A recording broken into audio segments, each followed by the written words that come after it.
I think the environmental sciences have been pretty guilty of believing that facts can change minds, right? Often I think about the inconvenient truth and Al Gore with the graphs, just like so, determined. If we just look at the graph, but that hasn't been shown to be true. And now there's been more and more research in the cognitive sciences and the policy science communication. Really the cognitive psychology. There's so much out there. There's some really great books that I can also post in the chat to look at. But increasingly, it's understood that we don't absorb facts. We absorb facts into our existing beliefs, right? So we have a belief, and the belief is not really shaped by like factual evidence. It's shaped by our worldviews, by our experience, by our social connections. The social piece of it is so key. Who is in our networks? Who are in our families? The people around us.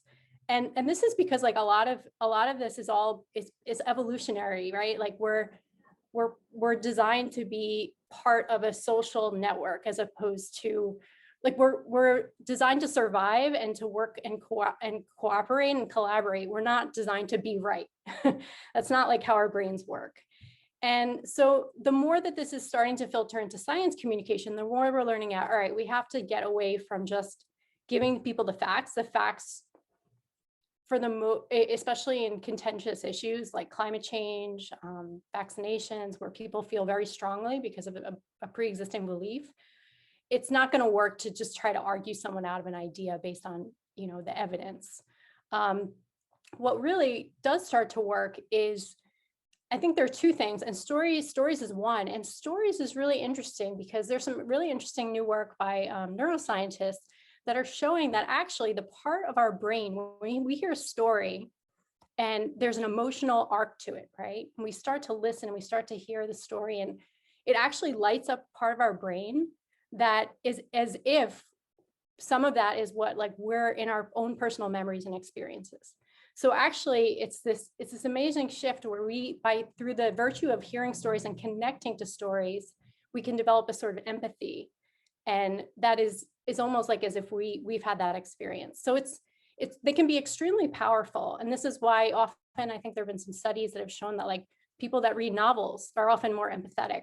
And that I think that points to some of the research findings there. The other thing that is really another way to engage people without giving them facts is through actually behavior. And this is, it's kind of counterintuitive. We think, well, we need to change attitudes, and then they have a different attitude and change behavior. But actually, we can start to use some ideas where just get people involved, like bring people down to the waterfront.